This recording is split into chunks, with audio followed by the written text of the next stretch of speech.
네, 함께 하실 말씀은 로마서 12장 14절에서 21절로 함께 하겠습니다.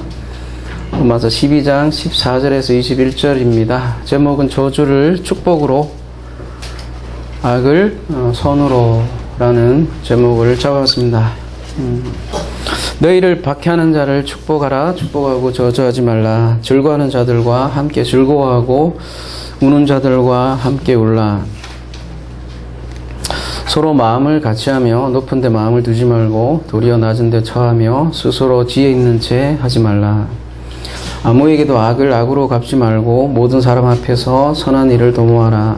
할 수 있거든 너희로서는 모든 사람과 더불어 화목하라. 내 사랑하는 자들아, 너희가 친히 원수를 갚지 말고 하나님의 진노하심에 맡기라. 기록되었으되 원수 갚는 것이 내게 있으니 내가 갚으리라고 주께서 말씀하시니라.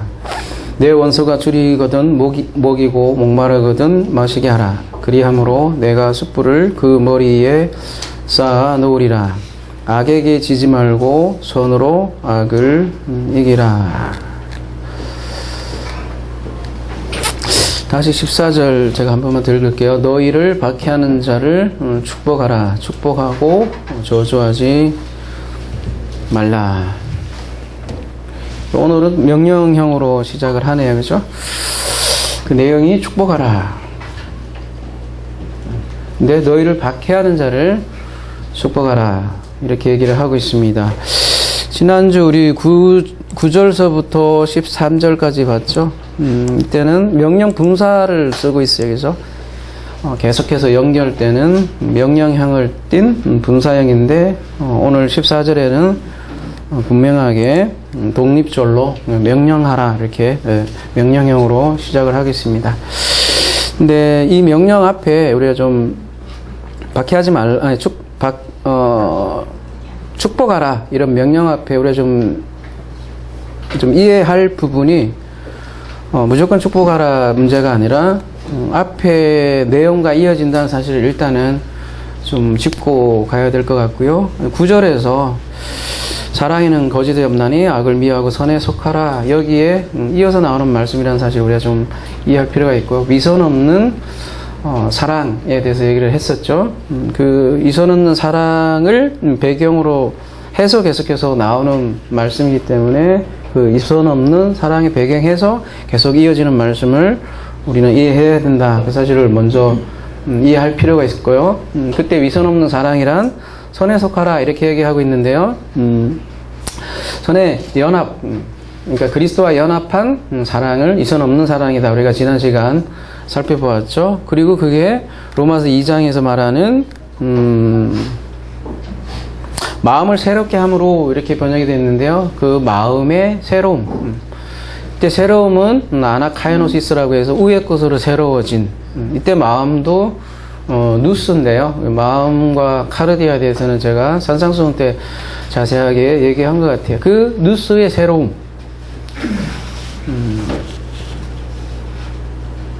그러니까 그리스도와 연합한 사랑, 그 다음에 위의 것으로 새로워진 그 누스의 그 새로움 같은 얘기이기도 한데요. 그 새로워진 누스가 우리가 흔히 회심이라고도 하고요. 회심이란 건 그래서 마음의 전면적인 변화, 전면적인 가치의 변화를 얘기를 하는 거죠. 그래서 오늘 말씀도 이러한 전면적인 가치의 변화 없이 도저히 이해할 수 없는 그런 말씀이겠죠. 그래서 그러한 전제를 좀 보고 오늘 말씀을 이해해야 될 것 같고요. 그리스도와 연합해야 가능한 말씀들이, 명령들이 이렇게 쭉 이어져 나오는 거죠. 먼저 축복하라 이렇게 얘기하고 있는데요. 율로게어예요. 율로게어라는 이 단어를 쭉 보면 앞에 유라는 게 있죠. 여러분 요한겔리용 할 때 좋은 소식이잖아요. 그러니까 좋다라는 뜻이 유라는 게. 그 다음에 뒤에는 이제 로게어는 로고스, 로고, 그죠? 로고스, 말이라는 거죠. 말씀이요. 그죠? 그래서 이 축복하다라는 유월레게어는 말하자면 좋은 말씀이에요. 그죠? 좋은 말씀. 근데 율로게어가 히브리어로 얘기하자면 바라크예요. 바라크. 근데 이 바라크라는 이 뜻이 축복하다는 뜻이죠. 그래서 이 축복하다라는 뜻이 좋은 말인데, 좋은 말이고 축복이라는 거죠. 그러니까 복을 준다는 것, 축복을 한다는 것은 다른 말로 하면 좋은 말을 주는 것이기도 하겠죠. 누가 좋은 말을 주느냐? 성경에 쭉 보면 창세기 1장에 보면 하나님이 남자와 여자를 만드시고 그 남자 여자를 창세기 1장 28절에 축복하시죠. 그게 똑같이 이 축복 용어고요. 그래서 그 뒤를 이어받아서 구약에서 쭉 보면 아버지가 아들들에게 축복을 하는 장면이 나오죠. 대표적으로는 야곱이 그의 아들들을 축복을 하고요. 또 창세기 14장에 가면 멜기세덱이 아브라함을 축복을 하죠. 바라크를 하죠.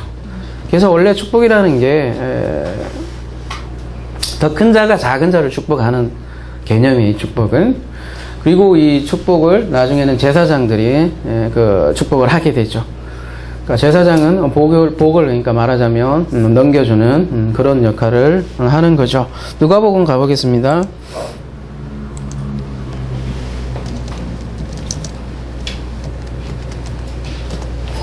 너희를 저주하는 자를 위하여 축복하며 너희를 모욕하는 자를 위하여 기도하라. 이렇게 얘기를 하고 있어요. 그죠? 사도 바울도 이 예수의 말씀을 이어받아서 한 똑같은 말씀인데요. 이거 가만히 보면, 대꾸가 돼 있어요. 그죠? 너희를 저주하는 자를 위하여 축복하며, 너희를 모욕하는 자를 위하여 기도하라. 그런 맥락에서 볼 때 축복과 기도는 상당히 연관이 있다라는 거죠. 그러니까 축복이라는 게 좋은 말이라고 그랬는데, 아름다운 말이라고 했는데, 그게 곧 기도다. 이렇게 얘기할 수 있는 거죠. 축복은 곧 기도라고도 할 수 있는 거고요. 축복하다, 이 유울로게오가 예수께서 보면 떡을 떼고 잔을 나눌 때도 축복하여 가라사대 이렇게 얘기를 합니다. 그것도 일종의 기도라는 거죠. 근데 이 떡과 잔은 그리스도의 살과 피를 상징을 하죠. 그래서 그의 살과 피를 뗄 때 이런 축복을 했다는 것은 그게 곧 그리스도의 기도이기도 하죠. 그래서 축복하여 가라사대, 우리 성찬할 때 우리가 축사하여 가라사대 이렇게 하잖아요. 그 축사 개념이 그래서 감사 그런 개념이 담겨 있다라는 거죠. 그래서 감사가 곧 기도이기도 하고요.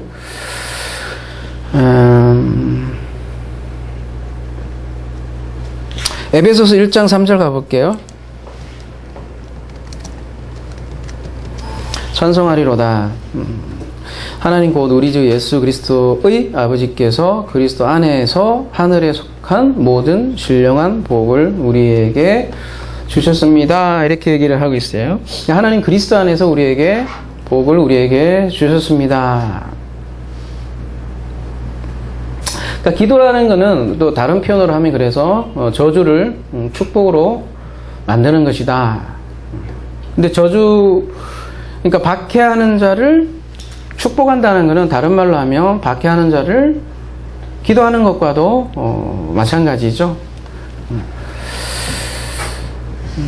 그래서 이 축복이라는 건 기도라고도 할 수 있는 거죠. 그러니까 단순히 뭔가 좋게 말한다 그런 개념이 아니라 기도하고 아주 밀접한 관련이 있는 개념이 축복이라는 거죠. 산상수훈에서도 우리가 좀 다룬 바 있는데요. 마태복음 5장 44절 가볼게요. 나는 너희에게 이르노니 너희 원수를 사랑하며 너희를 박해하는 자를 위하여 기도하라. 여기도 보면 좀 대꾸로 되어 있죠. 그죠? 너희 원수와 너희 박해하는 자가 대꾸로 이어져 있고요. 그죠? 이게 두 번 반복하는 것은 이해를 시키기 위한 반복이거든요. 그래서 너희를 박해하는 자가 다름이 아니라 너희의 원수라는 거죠. 근데 그 원수를 사랑하며 이렇게 얘기하죠. 근데 뒤에는 박해하는 자를 위하여 기도하라 이렇게 얘기를 하고 있죠. 그래서 기도하는 거는 사랑하는 것하고도 같고 거꾸로 얘기하면 사랑하는 게 기도와도 같은 것이죠. 그러니까 우리가 이제 기도하면 종교 어떤 형식상 기도를 여러분이 많이 생각을 하는 것 같아요. 그죠? 근데 성경 기도를 가만히 유심히 살펴보면 그렇게 단순한 종교의식이 아니라는 거죠. 아주 축복과 밀접한 관련이 있고 사랑과 아주 밀접한 관련이 있는 개념이 기도라는 거죠. 이 원수도 단순히 뭐 나를 이렇게 옆에서 싸우고 그런 문제가 아니라 우리 뭐 집안 속에서 일어나는 그런 문제라기보다는 박해와 연관이 되어 있는 개념이고요.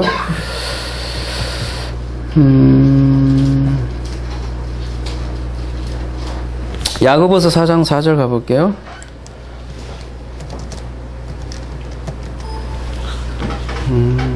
가늠한 여인들아 세상과 보시 벗된 것이 하나님과 원수됨을 알지 못하느냐. 그런즉 누구든지 세상과 보시 되고자 하는 자는 스스로 하나님과 원수되는 것이라. 여기 가늠한 여자들 이렇게 표현하고 있고요. 하나님과 벗이 아닌 세상 친구인 이 가늠한 여인들을 원수다 이렇게 얘기를 하고 있네요. 그죠? 근데 로마서 우리가 5장에 이미 살펴본 바 있는데요. 로마서에서 뭐라고 하냐면 우리 자체가 원수였다라는 거죠. 우리가 원수되었을 때 그의 아들의 죽으심으로, 이게 앞에 말한 아까 저주예요. 그죠? 아들이 저주받으심으로 말미암아 하나님과 화목하게 되었은즉 화목하게 된 자로서 더욱 그의 살아나심으로 말미암아 구원을 받을 것이라. 우리가 원수였다라는 거죠. 골로새서 1장 21절도 가볼까요? 똑같은 내용이 이어지고 있는데요.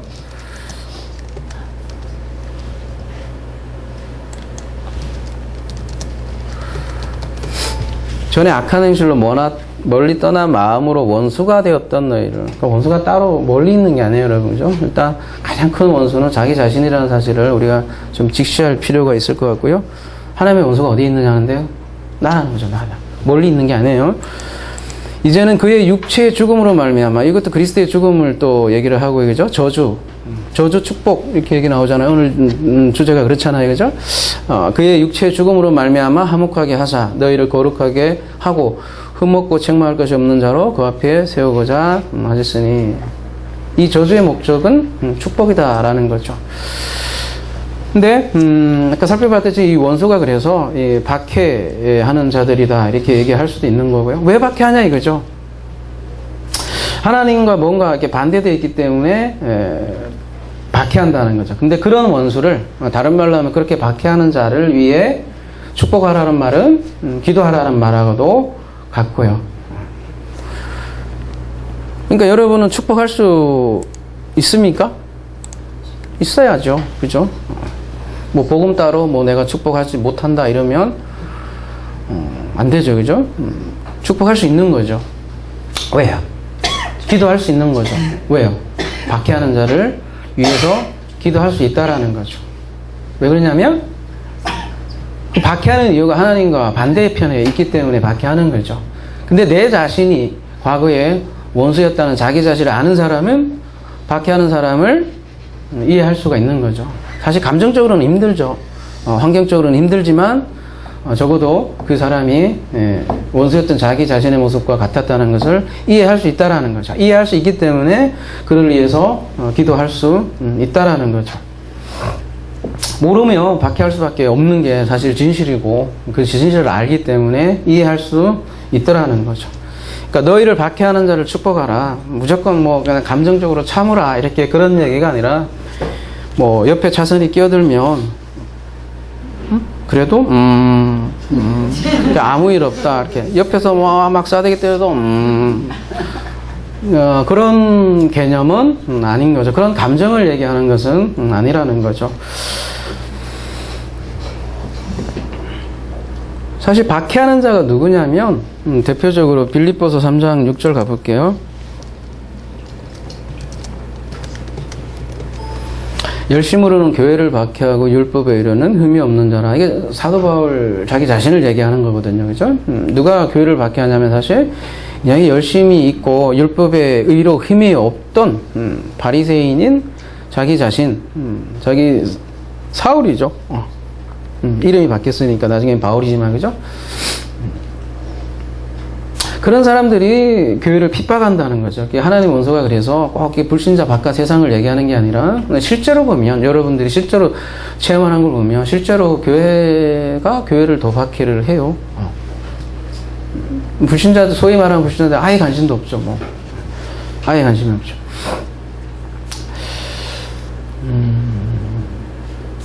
그러니까 사도 바울 자신이 교회를 핍박했다. 핍박하다는 이 디오코에 대해서 우리가 자세히 산상수훈에도 살펴봤지만 뭔가를 추구하는 거예요. 열심히 추구하는 게 또 디오코예요. 그래서 핍박이라는 것도 굉장히 뭔가를 열심히 추구하는 사람들이 핍박을 사실 하는 거죠. 근데 사도 바울이 바로 그런 역할을 했고 자기 자신이 사실 하나님의 대적자로 그렇게 활동을 했다라는 거죠. 자기 자신이 원수가 돼서 교회를 받게 했던 자기의 과거를 이렇게 표현을 한 거죠.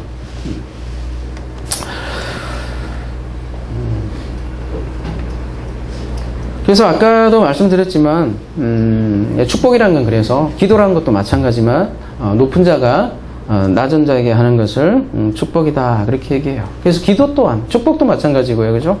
하나님이 먼저 하는 것이다. 그리고 우리가 다른 표현을 하면 영의 기도다 이렇게 얘기를 할 수 있고요. 그 영의 기도를 로마서 8장에는 성령의 기도다, 말할 수 없는 탄식이다 이렇게 얘기하기도 하는데요. 고린도전서에 의하면 영의 기도가 방언이다. 근데 그 영의 기도를 처음에는 알아들 수 없다, 그죠? 근데 깨달은 5마디로 얘기하게 되면 그게 예언이 된다 그렇게 얘기를 하죠, 그죠? 그래서 기도도 내리기도라고 할 수 있는 거죠. 처음에는 알 수 없는 영의 기도로 우리에게 다가오는데 그걸 깨닫게 되면 그 깨달은 말로 우리가 말하게 되면 예언이 된다 이렇게 얘기를 하는 거죠. 그 예언이 될 때 그 예언이 축복이 되기도 하는 거죠. 그래서 멜기세덱이 아브라함에게 축복을 하는데 단순히 축복을 넘어서 우리에게 예언이 되고 우리에게 기도가 되고 우리에게 복음이 되었던 거죠. 그래서 아까 마태복음 5장 44절 함께 봤잖아요. 그죠? 원수를 사랑하고 너희를 박해 하는 자를 위하여 기도하라 하고 다음에 어떤 말씀이 나오냐면 이같이 한즉 하늘에 계신 너희 아버지의 아들이 되리니 이는 하나님이 그 해를 악인과 선인에게 비추시며 비를 의로운 자와 불의한 자에게 내려주심이라. 이것도 산상수훈에 사실 한 건데요. 그러고 보면 산상수훈이 굉장히 기본적인 거예요. 그죠? 예수의 말씀이니까, 예수의 설교니까. 그래서 다시 언급하지 않을 수가 없네요. 그죠? 그래서 지금 카페에 하나 둘 글을 올리고 있으니까요. 과거에 했지만 좀 참고해서 여러분이 확실히 여러분 것으로 좀 이해를 하면 좋을 부분이 산상수훈이기도 한 것 같아요. 이같이 한즉 이같이 하면 너희들 뭐 아들을 만들어 줄게 그런 뉘앙스로 들릴지 모르겠어요. 그죠? 우리 막 되지도 않는데 원수 사랑하면 그냥 네 아들이 되게 해줄게 그렇게 이해할 수 있는 구절이지만 후포스를 쓰고 있어서 뭐뭐 하기 위하여 라는 뜻이에요. 그래서 45절을 그 원어대로 그대로 의미로 직역을 하면 어떻게 되냐면 하늘에 계시는 너의 아버지의 아들을 이거 되리니 이렇게 돼 있는데 가정법이에요. 보면 그죠? 가정법 과거에 아들을 만들기 위하여 가정이죠. 위하여 호포선 또 위하여 그죠? 아들을 만들기 위하여 뒤에 호띠 이하의 내용이 이렇게 나오는 거죠. 아들을 만들기 위하여 어떻게 한다는 거예요? 해를 비유로 얘기해요.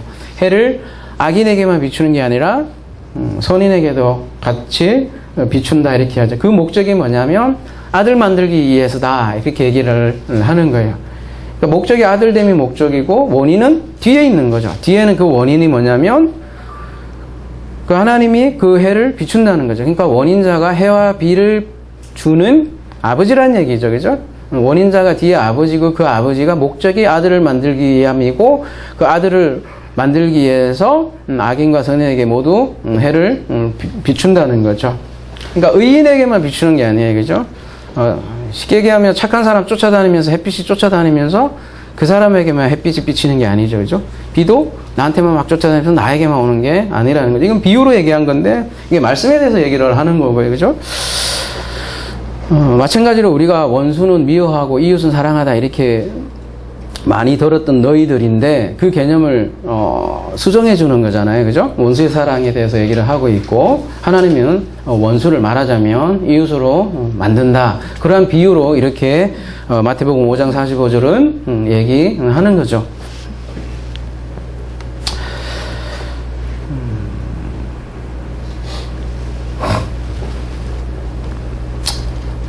그래서 해와 비는 다른 말로 하면 은혜라 이렇게 얘기할 수 있겠죠. 상징 언어니까. 그러니까 하나님이 만약에 원수를 미워하고 그죠? 이웃을 사랑한다면 이렇게 이분법으로 갈라진 마음으로 원수를 사랑하고 이웃을 사랑한다면 우리가 하나님의 원수 짓을 다 한다는 내용이 앞에 로마서 1장인데 살아남을 리가 하나도 없다라는 거죠. 그죠? 의인은 한 명도 없다라는 거죠. 근데 그 원수를 이웃으로 만든다는 거죠. 하나님께서 그런 내용들이 산상수훈의 내용이기도 하고 지금 로마서에서도 계속 얘기하는 거죠. 그래서 우리가 지금 축복에 대해서 얘기를 하고 있잖아요. 다른 말로 하면 기도라고도 할 수 있는 내용이에요.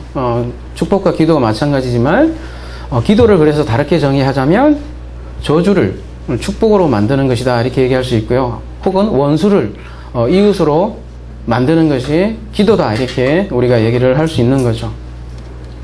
우리 아버지 집은 기도하는 집이다 이렇게 얘기했을 때 그 아버지 집이 성전인데 성전은 기도하는 집이다 라고 했을 때는 다른 말로 하면 그러면 원수를 이웃으로 만드는 집이 성전이다 이렇게 얘기할 수 있는 거죠. 근데 누가복음에서는 그 성전이 강도의 소굴이다 이렇게 비유를 하고 있고요. 거기 보면 거의 죽어가는 어떤 강도 만난 자가 이렇게 나오죠.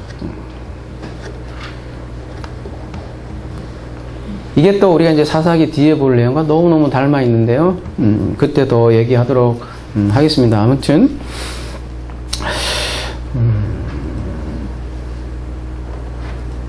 우리가 박해하는 자 이렇게 얘기하는데요. 다른 어떤 복음서나 내용에 보면 그게 하나님의 원수라는 거죠. 원수. 그거를 다른 말로 하면 사탄이기도 한 거죠. 그죠? 근데 그 원수를 어떻게 살리느냐. 그게 바로 기도라는 거죠. 그래서 기도는 다른 말로 하면 사람을 살리는 것이다. 이렇게 얘기를 할 수 있는 거고요. 다양하게 얘기할 수 있는 거죠. 그죠? 그것을 원수를 사랑한다. 이렇게 얘기하는 거고, 이웃사랑이다. 이렇게 정해서 얘기를 하는 거죠. 그러니까 마태복음 5장 44절 아까 그 내용을 해서 아들 만들기 위해서 아버지가 해와 비를 내려준다. 은혜를 얘기하는데 그 은혜는 사실 원수에게 비춰서 그 원수를 이웃으로 만들고 악인에게 비춰서 의인으로 만든다는 거죠. 그러고 보면 악을 통해서 선을 성취하는 거죠. 그래서 아들은 저주를 축복으로 만드는 거죠. 그래서 하나님 나라의 비유 보면 하나님 나라의 서기가 된 사람들은 옛 것과 새 것을 그 곳간에서 꺼낸다는 내용이 나오잖아요. 그죠? 새 것만 가져오는 것은 아닌 거죠. 옛 것과 새 것을 다른 말로 하면 구약과 신약이라고 얘기할 수도 있고 악과 선이라고 얘기할 수도 있고요. 그죠? 저주와 축복이라고 얘기할 수도 있겠죠. 여러분 바라크라는 단어인데 그죠? 축복하라는 것이 구약으로 얘기하면 신기하게도 이 바라크라는 이 히브리어에도 보면 저주와 축복이 함께 담겨 있어요. 이 뜻에.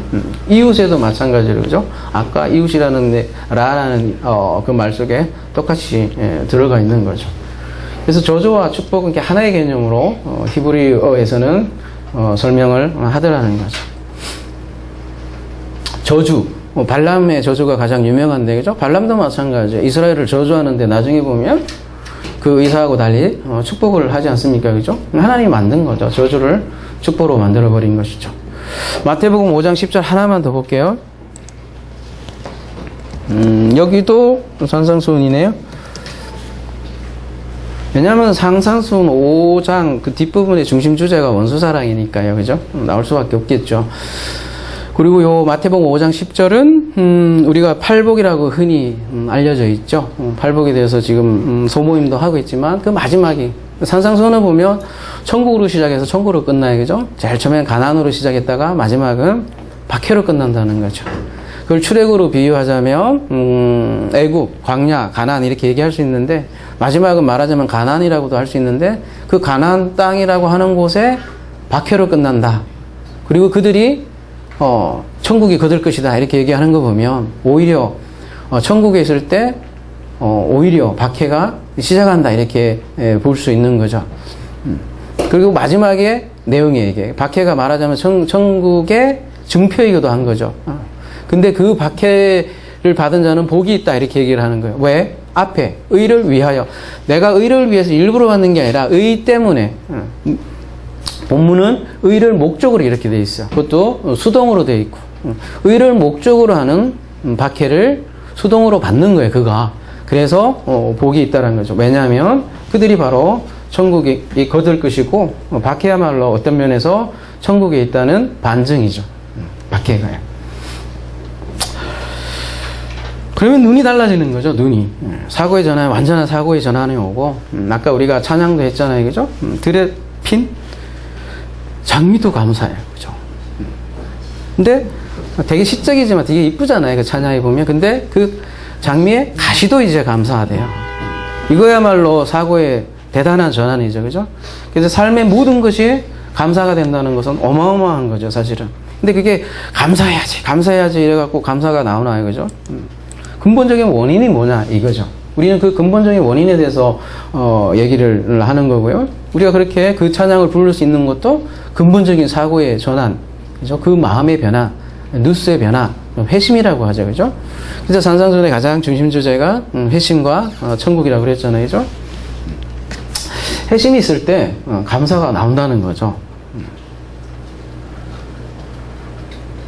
합력하여 선을 이룬다 이러잖아요, 그죠?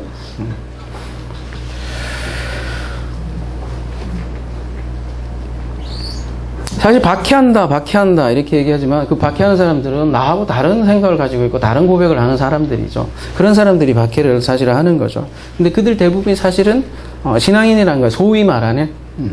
근데 그들을 축복하라. 그 얘기는 복을 주라는 얘기잖아요. 기도하라는 얘기는 복을 주라. 그 얘기하고도 같잖아요. 그게 근데 누가 할 수 있는 일이라고 그랬어요? 높은 자가 할 수 있는 거예요. 이미 높은 자가 낮은 자에게 하는 것이 축복이라는 거죠. 축복의 개념에서 쭉 봤잖아요. 그게 제사장이 하는 일이라고요. 여러분 성도들을 흔히 얘기하기를 많이 제사장이다 이렇게 얘기하잖아요. 제사장이 할 수 있는 일이 복을 주는 거예요.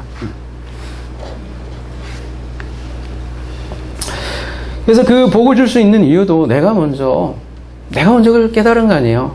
사탄이 멀리 있는 게 아니고 원수가 멀리 있는 게 아니라 내가 바로 하나님을 대적했던 내가 원수였구나. 근데 그런 원수인 나를 이웃으로 만들어 주셨구나 라고 깨닫는 게 죄에 대한 깨달음이잖아요. 그죠? 그걸 알기 때문에 박해하는 자를 마음으로는 힘들지만 이해할 수 있다는 거죠. 적어도 이해는 가능하다는 거죠.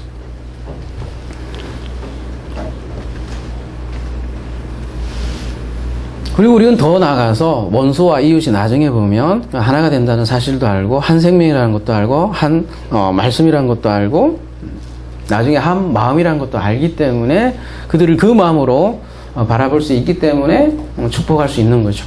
원수와 이웃이 따로 있지 않다는 것을 알기 때문에 근본적으로 알기 때문에 이해할 수 있죠.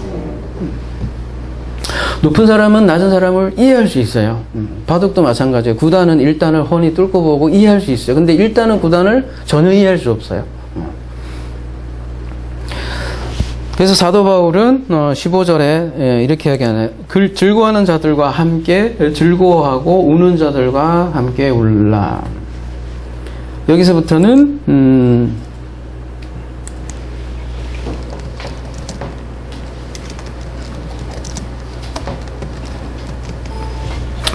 동사 부정사 현재라고 되어 있는데요. 우리가 로마서 12장 1절 할 때 그죠? 너희 몸을 드리라 할 때는 부정사 과거형으로 쓴다고 했잖아요. 그죠?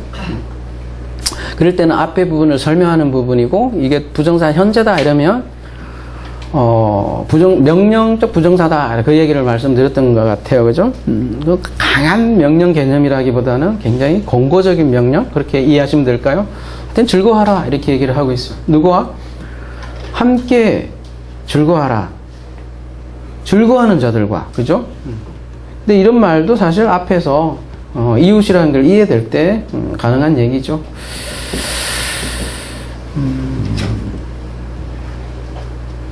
로마서 가볼까요? 아니, 고린도전서 가볼게요.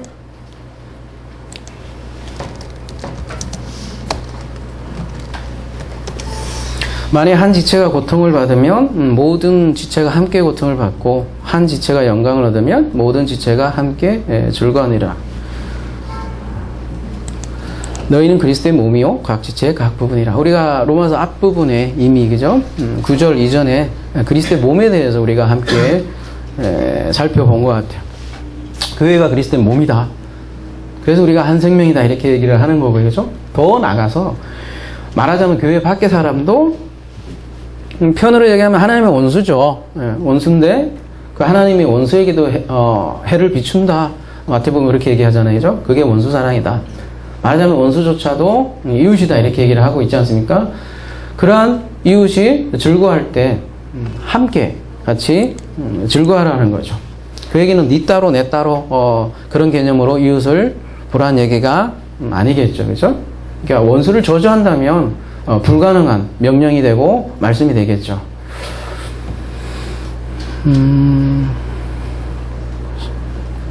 그리고 교회밖에 아니라 우리 가까운 사람들에게만 이거를 봐도 그죠? 예를 들면 우리 욥이 있어요. 욥이 굉장히 어려움에 처하잖아요. 그죠?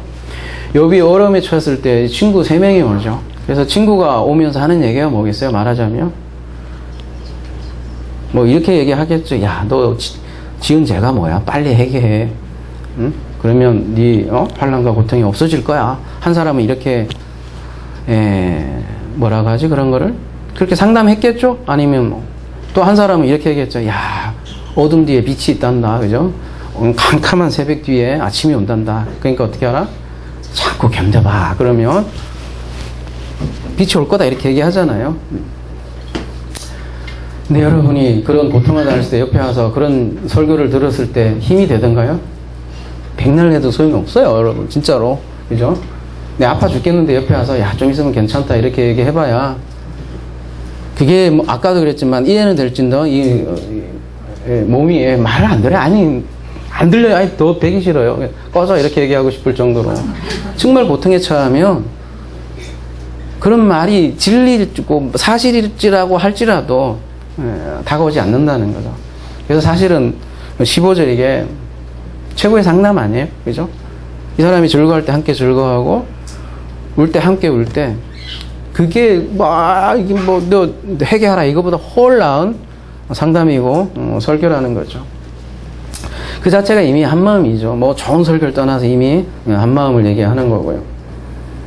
그래서 16절에 똑같은 얘기를 서로 마음을 같이 하며 높은 데 마음을 두지 말고 도리어 낮은 데 처하며 스스로 지혜 있는 채 하지 말라. 빌립보서 2장 2절에 가보면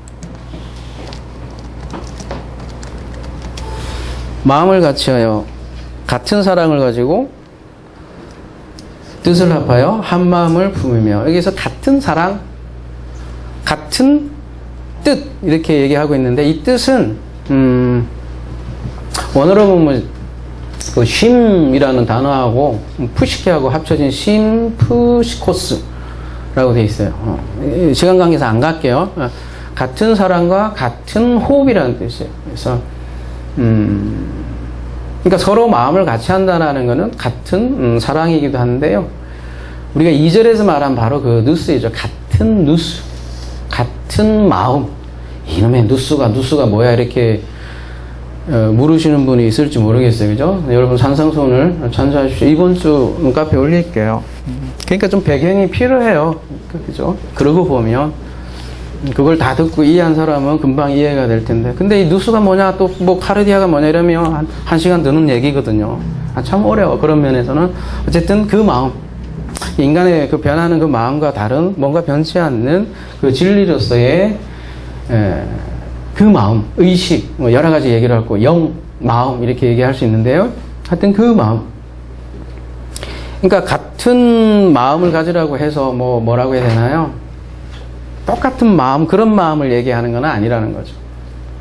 솔직히 그렇잖아요. 어떤 사람은 지금 굉장히 즐거운 상황에 처해 있는 사람도 있고, 어떤 사람은 아주 이건 뭐 질리고 뭐고 다 버리고 싶을 정도로, 그죠? 뭐 삶이 뭐 있다 이렇게 할 정도로 굉장히 어려운 사람들도 있고, 근데 어떻게 마음을 똑같이 하냐는 거죠. 그죠? 아무리 옆에 있는 사람이 마음을 뭐 달래준다고 해도 당장, 그죠? 내 손톱에 낀 가시가 훨씬 더 아프잖아요. 옆에 있는 사람이 아무리 암이 걸려도 그거 안 아파, 그죠? 아무리 아파주려고 해도 솔직히 내게 더 훨씬 아픈 것 같아요, 그죠? 허리 하나만 삐끗해보세요, 그죠? 죽겠는가, 이 세상 제일 죽겠는데. 그런 마음을 적어도 같이 공유를 할 수는 없죠. 물리적으로. 그래서 우리가 마음 할 때는 여러분 좀 마음에 대한 이해가 필요할 것 같아요. 그 누수를 얘기하는 거고요. 같은 마음이기 때문에, 그죠? 같은 사랑이기 때문에 당연히 높을 수도 없죠. 근데 이상하게 로마서 아까 12장 위에 은사도 이렇게 다뤘지만 이상하게 교회에 서열이 생기는 것 같아요, 그죠? 높은 사람이 있고 낮은 사람이 있고 교회에서조차도. 그러니까 높은 자가 낮은 자를 축복할 수 있다 이렇게 얘기하는데요. 이 높은 자들도 이렇게 이해하셔야겠죠. 자기가 높아진 사람들도 아니죠. 자기를 높이는 자는 낮아지고 누구든지 자기를 낮추는 자는 높이리라.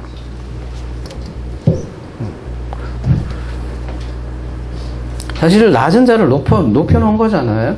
원수를 이웃으로 만들어 놓은 거고, 저주에 있던 자를 축복된 자로 만들어 놓은 거잖아요. 그런 자들을 높은 자라고 얘기를 하는 거죠. 그리고 스스로 지혜 있는 척 하지 말라 이러는데, 여기는 잠언서에 나오는 말씀의 인용인데요. 가볼게요. 너는 마음을 다해 여호와를 신뢰하고 내 명철을 의지하지 말라. 너는 범사의 그를 인정하라. 그리하면 내 길을 지도하시리라. 스스로 지혜롭게 여기지 말지어다. 여호와를 경외하며 악을 떠날지어다. 이렇게 얘기를 하고 있네요. 스스로 지혜롭게 여기지 말라. 오늘 요즘 사사기 많이 보고 있는데 자기 눈에 옳은 대로 행한다 이랬을 때겠죠. 스스로 지혜죠. 스스로 왕이죠. 그게 사사기 주제이기도 하고요. 그때에 이스라엘의 이스라엘의 왕이 없는 그때에, 이스라엘의 왕이 없으므로 계속 그런 표현이 사사기 오잖아요, 그죠? 교회에 왕이 없기 때문에 그 얘기하고도 같다라는 거죠. 지혜가 뭐예요? 우리가 잠언서도 봤지만 그리스도의 지혜죠, 그죠? 스스로 지혜가 아니고 자기의 지혜가 아니라는 거죠. 그러니 뭐 높을 수가 없죠.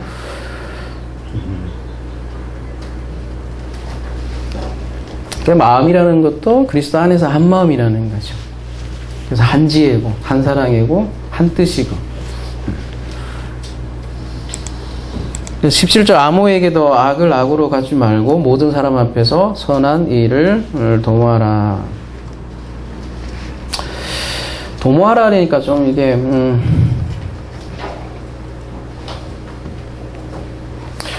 뭐 착한 일을 하려고 막 쫓아다니는 그런 느낌이기도 한데, 그죠? 악을 악으로 넘겨주지 말고 모든 사람 앞에 도모가 뭘 번역한 건지 가볼게요.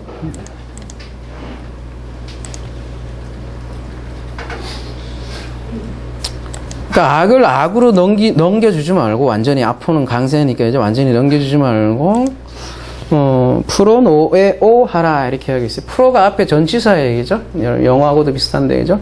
프로가 앞에 전치사고 뒤에가 노에오예요. 이 노에오가 아까 제가 계속 그렇게 얘기한 뭐냐면 누스예요. 누스에서 노에오가 온 동사예요, 그죠? 그럼 마음에 관한 거예요, 그죠? 근데 미리 그 마음으로, 그런 뜻이죠. 미리 그 마음으로 생각한다. 악을 악으로 넘겨주지 말고 선을 미리 뭐라는 얘기예요? 프로노에는 미리. 프로가 미리니까. 미리, 누스가 뭐예요? 깨달음. 안다. 이런 개념이에요. 그러니까 미리 깨달아라. 미리 인식하라. 무슨 얘기예요? 악을 악으로 넘겨주지 말고, 말하자면 하나가 생략되어 있죠. 악을 악으로 넘기지 말고, 악에서 말하자면 선을 미리 깨달으라. 그리고 요 밑에 보시면, 그래서 이 공급하다라는 뜻이 있어요. 저 뒤에 가면, 서신서에 보면 공급하라는 말로 이렇게 쓰이는데요. 그러니까 악을 악으로 넘기지 말고 악에서 선을 공급하라. 그 얘기예요. 이게 축복이죠. 그죠? 그래서 14절과 같은 맥락에 있는 거고, 그거를 화목이다. 이렇게 얘기하는 거예요. 할 수 있거든. 너희로서는 모든 사람과 더불어 화목하라. 여러분, 할 수 있거든. 이 말뜻 자체가 벌써 굉장히 어쨌다는 것을 시사해요. 쉬운 일이 아니다. 그 얘기를 벌써 깔고 들어가는 거죠. 그죠? 할 수 있거든. 이 말 있는 것 자체가, 그죠? 예, 화목이 하나됨인데, 그죠? 여기 화목하라는 게 에이레는데, 그 자체가 사실 쉬운 뉘앙스가 아니다라는 걸 우리가 보여주고 있죠.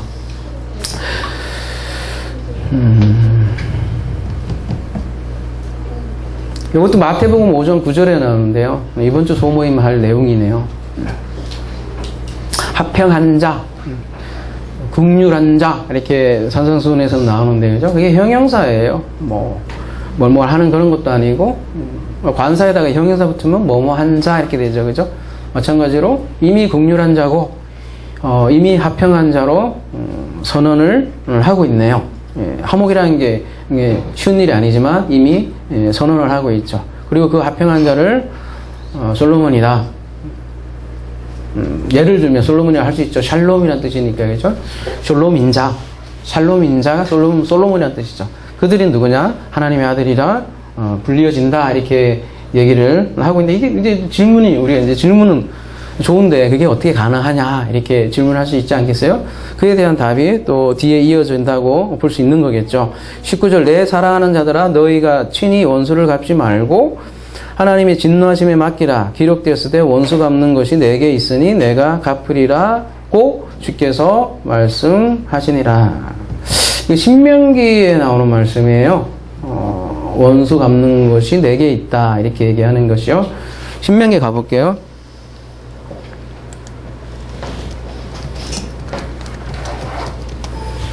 그들이 실족할 그때에 내가 보복하리라. 그들의 환난 날이 가까우니 그들에게 닥칠 그 일이 속히 오리라.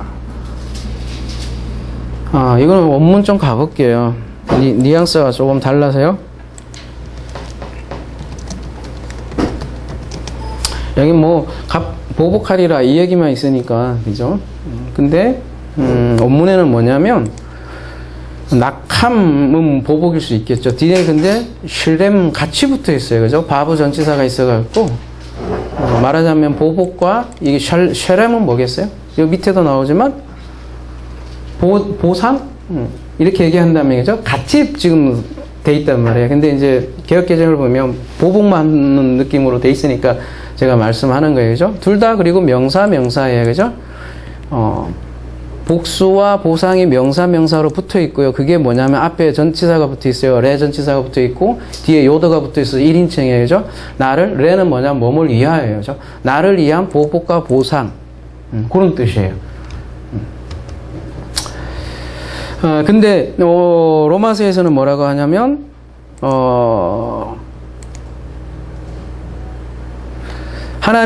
그래서 하나님의 진노하심에 맡기라 이렇게 되어 있는데요. 요것도 가볼게요. 로마서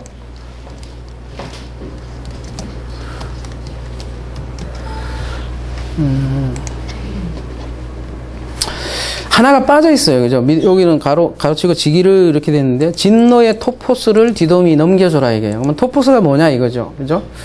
이게 지기라고 이렇게, 가로치고 돼 있는데요. 진노의 지기를 넘겨주라. 무슨 얘기냐면, 진노의 지기는 하나님이란 얘기죠. 우리 사사기로 얘기하면 사사는 하나님이다. 그 얘기죠. 그래서 악인을 심판하는 그 직기, 주권은 하나님께 있다. 그 얘기죠. 그러니까 하나님이 진노하심에 맡기라는 거는 그 진노의 직분은 하나님께 있다라는 거죠. 우리에게 있지 않다는 거죠. 이게 무슨 얘기냐? 좀 비유로 얘기하자면 비슷한 얘기예요. 우리는 그런 얘기를 많이 하잖아요. 누가 천국 갈지, 누가 지옥 갈지 자꾸 판단하려고 해요. 쟤는 뭘 알아서 지옥 갈 것 같고, 쟤는 뭘 알아서 천국 갈 것 같고. 계속 자기가 판단하는 거예요. 근데 그 지기는 자기 판단이 아니라고. 그거 좀 내려놓자 이거죠. 그죠? 혼자, 하나님도 안 하는 고민을 혼자 다 하고 있다고요. 누가 천국 갈지, 누가 지옥 갈지. 진짜예요, 여러분. 많은 상담 중에 한 50%가 그 내용이에요.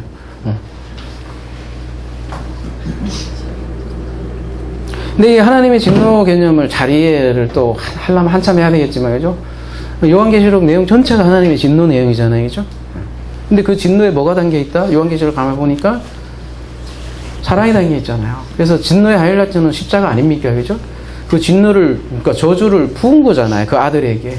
베드로전서 2장 23절이 그 얘기잖아요, 그죠?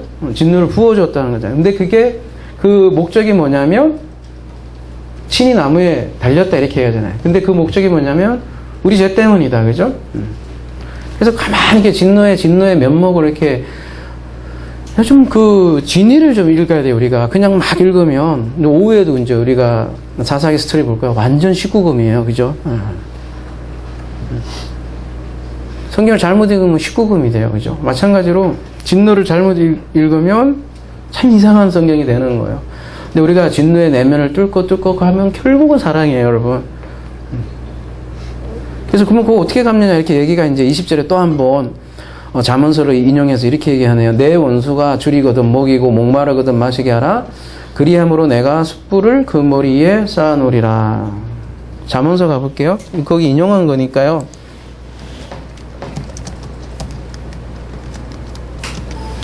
네 원수가 배고파하거든 음식을 먹이고 목말라 하거든 물을 마시게 하라. 여기는 거의 비슷한 표현이죠. 이제 조금 더 자세한 게 하나 있어요. 그리 하는 것은 핀 숯을 그의 머리에 놓는 것과 일반이요. 이제 로마서는 여기까지만 나왔는데 잠언서는 여호와께서 내게 갚아 주시리라 이렇게 같이 되어 있잖아요, 그죠? 여러분 숯불을 머리에 놓는다. 그러면 무슨 뜻이에요? 여러분 숯불 머리에 올려봤어요? 응? 어때요? 뜨겁죠? 한번 올려볼까요? 다들? 굉장히 뜨겁다는 얘기잖아요. 그래서 그런가요? 사도행전 2장에도 보면 숯불을 머리에 얹는 장면이 나오죠. 사도행전 2장이요. 무슨 장면에서요? 오순절이죠, 그죠? 각각 불 같은 것이 각각 그 머리에 부어졌다 이렇게 하잖아요. 뜨거운 거죠. 숯불이 머리에 그냥 올려져 있다는 얘기는 뭐예요? 가장 일차적인 기본적인 개념은 부끄럽게 된다는 거예요. 부끄럽게 되는 거예요. 핀셋을 그 머리에 된다. 뜨겁게 되는데 그러면 로마서의 이 말씀이 하나님을 속된 말로 숯불을 그 머리에 쌓아 올리니까 쪽팔리게 한다는 얘기인가요, 그죠? 가만히 놔두고 내가 꾹꾹 참으면 쟤는 나중에 나는 상을 받고, 그지? 갚아준다니까 걔는 쪽팔리게 된다? 그런 얘기일까?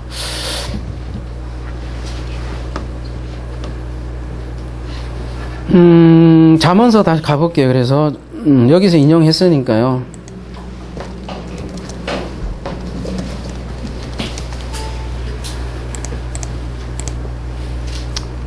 갚아주리라 이러니까 자기 그 단어로 말하자면 갚는 걸 생각하는 거야. 저놈이 나를 쪽팔리게 했어. 그러니까 너도 나중에 반드시 쪽팔림을 당해봐라.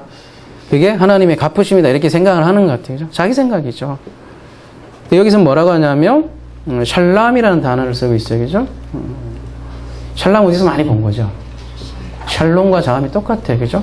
완성하다는 뜻이고.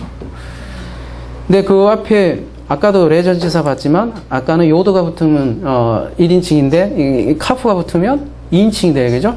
너를 위하여. 레는 위하여로 여러분 번역하면 거의 맞는데요. 그죠?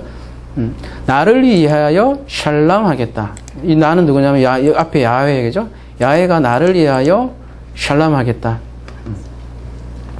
그러니까 숯불을 올려놓는 것도 나를 위한 샬람이라는 거죠. 완성이라는 거죠. 완성이라는 건 회복 개념이기도 하고요. 그죠? 그리고 여기는 피엘령을 쓰고 있어요. 피엘령이란 건 뭐냐면 강조, 공조 잘 하시네요. 그죠? 겁나게 강조하는 거죠. 그죠?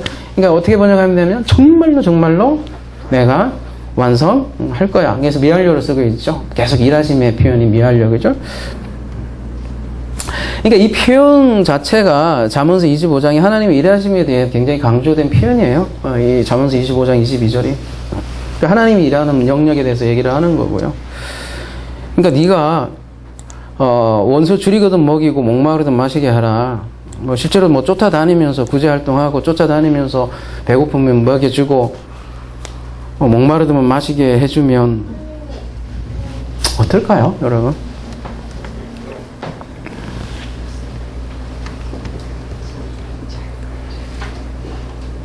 어떤 일이 일어날까 한번 해볼까요? 그죠? 원수가 있는데 쫓아다니면서 막 점심 사주고 쫓아가면서 커피 사주고 이러면 제가 왜 저러나 좀 미쳤나 막 별소리 별 생각 다 하겠죠. 그죠?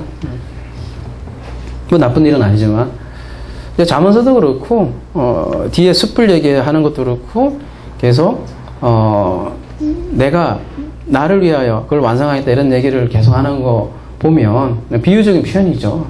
생명과 관련된 표현이고 그죠? 숯불 자체가 은혜에 대한 상징이고요.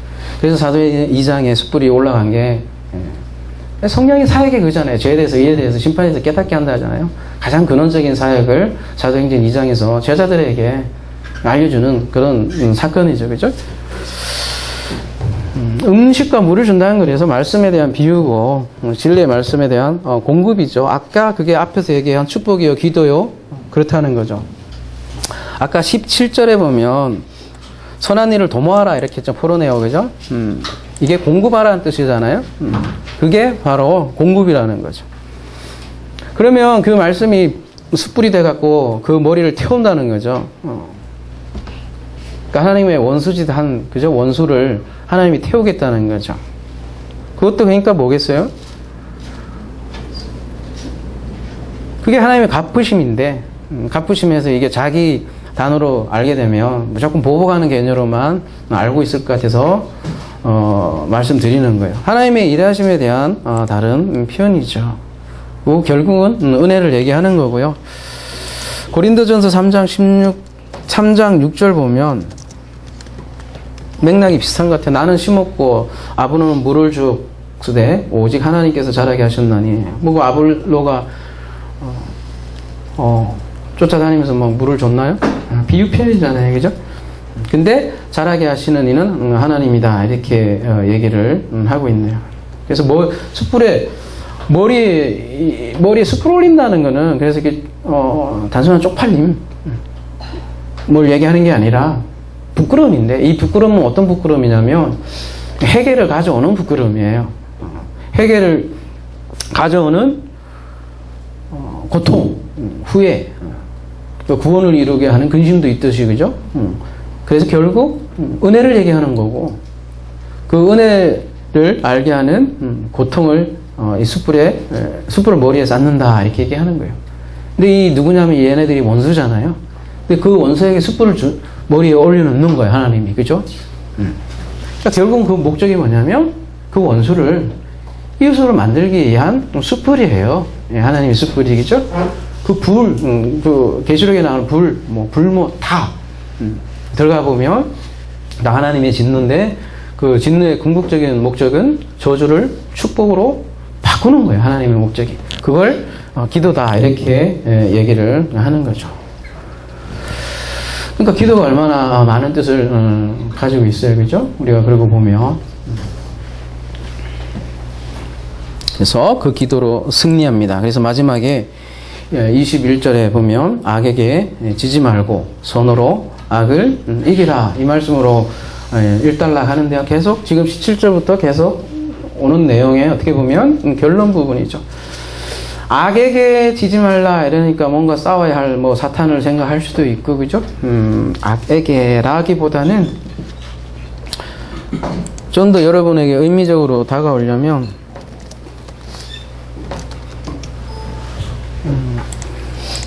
히포 뭐뭐 아래에 있는 거예요.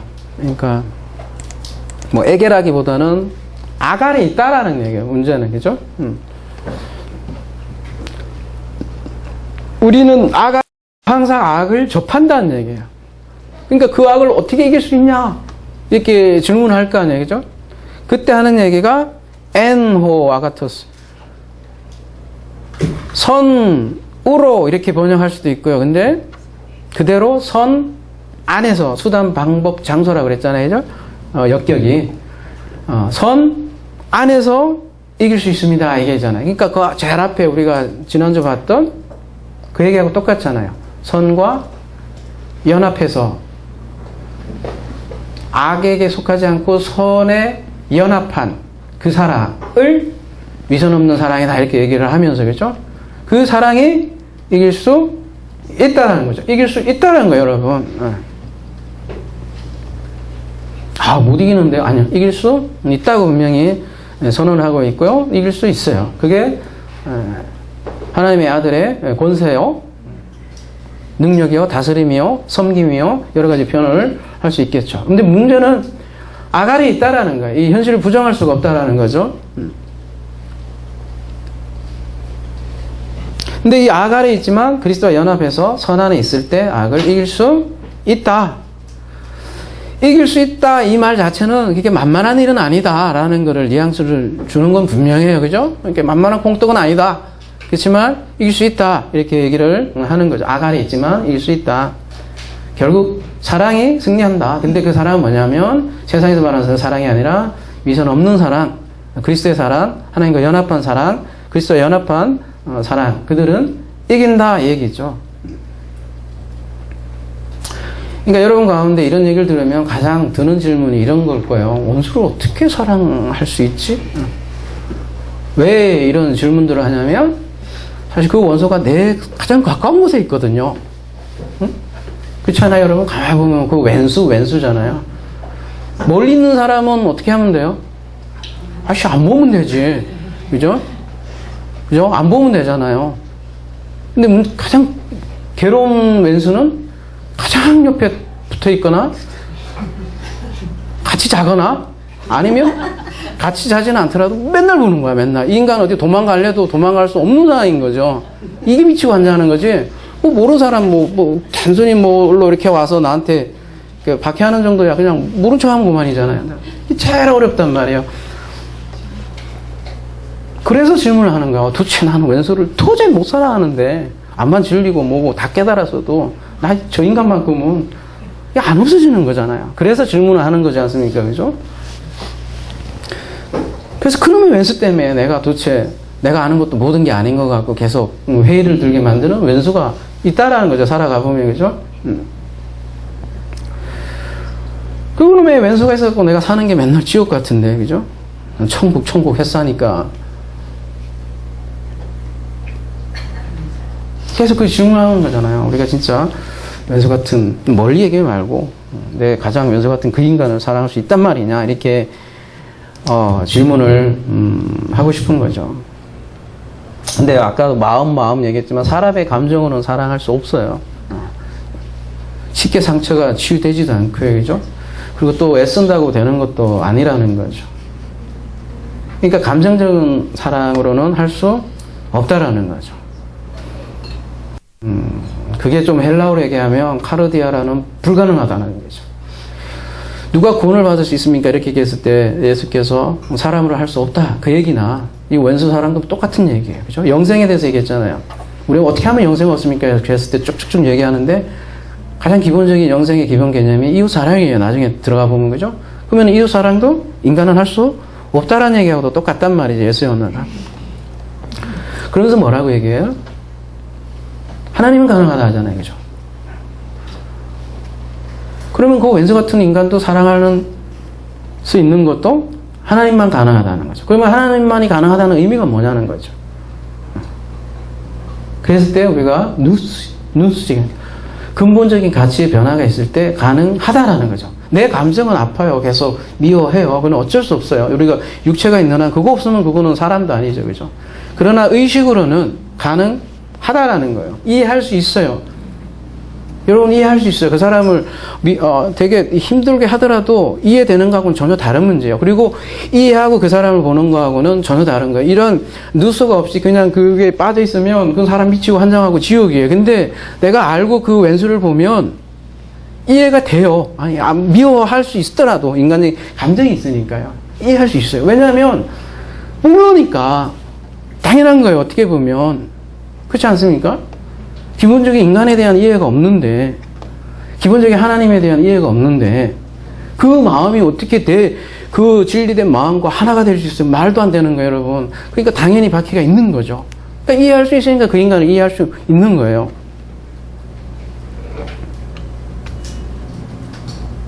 누스의 새로움, 그래서 이렇게 로마서 12장 2절에서 얘기하는 거고요. 그러면 카르디아를 이해할 수 있다고. 왜냐면 내가 그 상태에 있었던 거니까. 안다고요. 원래 여러분 그냥 편하게 생각해서 왼수가 박해하는 거예요. 근데 그 박해하는 자는 원래 다르기 때문에요. 다르기 때문에. 그러니까 진리 문제죠. 그래서 팔복에 보면 제일 마지막에 박해가 나오는 이유도 박해가 있는데 그게 천국이 너희에게 있다는 가장 결정적인 마지막 엔딩이잖아요. 팔복의 마지막 엔딩이 박해로 끝난단 말이에요, 여러분. 그러니까 그 왼수 같은 놈을 때려 죽고 싶고, 아니 때려 죽이고 싶고, 좀 너무 심한가요? 아니면 그냥 인간의 마음이죠. 우리의 감정이고, 그죠? 근데 우리의 오늘 본문은 분명히 도전하고 있어요, 여러분. 명령백에 지지 말라라는 거 얘기할 때는, 그죠? 그리고 앞에는 저주와 축복에 대해 얘기했어요. 근데 그 축복이 기도 개념하고 연결이 돼 있다고 그랬잖아요. 그게 여러분 기도예요. 그러니까 기도가 또 필요하고요. 예? 우린 도대체 뭘 기도합니까? 그죠? 한라산학교에는 기도 한 해 안 해나 하는데, 그럼 뭐 물질적인 그런 거는 열심히 일하면 되잖아요. 아픈 거 다 인간이 아프잖아요, 여러분. 진짜 힘든 건 이런 거 아닙니까? 그죠? 그래서 깨있으라 하잖아요. 깨있으라는 게 뭐예요, 도대체? 그죠? 의식에 대한 거예요. 의식에 대한 거예요. 그죠? 그럼 뭐 괜히 이게 할 일 없이 매일 모여서 이렇게 말씀을 듣나요? 그죠? 그만큼 우리 잠자기 쉽다는 얘기 아니겠습니까? 그만큼 잊어버리기 쉽다는 거 아니겠어요? 이 의식에 대해서 얘기하는 거예요. 심에 대해서 얘기하는 거예요. 마음에 대해서 얘기하는 거예요. 근데 우리가 지금 마음이라고 할 때는 인간의 그 카르디아를 논하는 게 아니에요. 변치 않는 그 마음이 있다라는 거예요. 그 샬롬의 마음이 있다라는 거죠. 그래서 가능하냐? Yes, 가능하다는 얘기예요. 왜? 하나님만이 가능해요. 그렇기 때문에 우리가 또 그 앞에 선물 얘기하잖아요. 선물이라는 거예요. 그것조차도. 그래서 그 선물을 위해서 기도하는 거고요. 그게 인간의 결핍이고요. 결핍되어 있잖아요, 우리가. 그게 뭐 카페에 올린 아들의 긍휼이라는 제목으로 올라와 있는 거고요. 그래서 기도는 긍휼이라고 할 수 있는 거고요. 그런데도 그 인간 안 변해 이렇게 얘기한다면 여러분이 할 일이 손에서 떠난 걸 수 있는 거죠. 그러니까 할 일이 있고 못할 일이 있잖아요, 여러분. 상황이 통제되지 않는 것에 스트레스 받을 이유가 없잖아요. 내가 할 일이 있고 못할 일이 있잖아요. 못할 일은 그러니까 아까 토포스 뭐에? 진노의 토포스. 진노해지기는 하나님께 맡기라는 거죠. 그게 그래서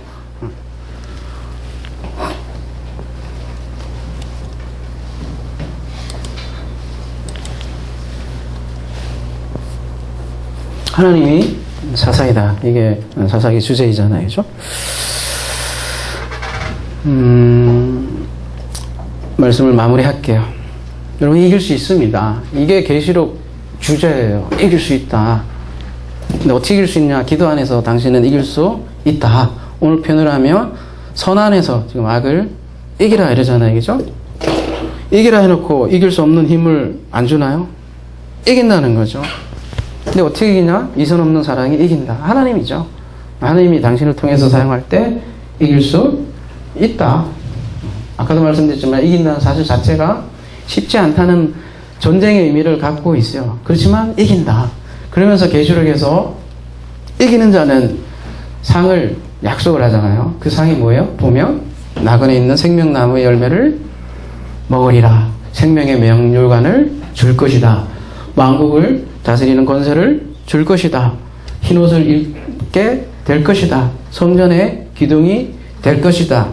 네가 보좌에 앉게 될 것이다. 전부 같은 내용이잖아요. 그게 죽어서만 이루어지는 일이 아니라 지금부터 시작이다. 그러니까 여러분이 소위 말하는 진리를 알았냐? 그럼 이제 시작이다 라는 거죠. 그래서 복인데, 팔복인데 마지막에 박해가 뭐냐고. 주려면 제대로 된 복을 주던가, 그죠? 시작인 거예요. 끝이 시작이고, 왜 이래 이게.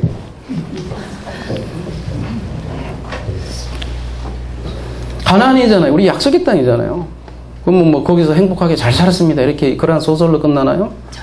아이고 이놈의 가나안이 제일 치열해요. 그죠? 오늘 보세요. 하이라이트 중에 하이라이트예요. 진짜. 야 오늘 이따 기대해 보세요. 근데 이게 하수 호러 중에 호러고 스릴 중에 스릴러랑 한 주에 못 끝낼 것 같아요. 제가 아무리 봐도. 아무튼 그래요. 가나안이 그렇게 그런 땅이네. 그죠? 근데 그걸 천국이라 이렇게 하네. 그죠? 야. 그래서 마무리를 하겠습니다. 이긴다. 손으로 악을 이길 것이다. 이긴다는 표현은 다른 말로 하면 이제 율법이 사랑이 된다. 선악과가 생명이 된다. 10달란트가 1달란트 된다. 원수가 이웃이 된다.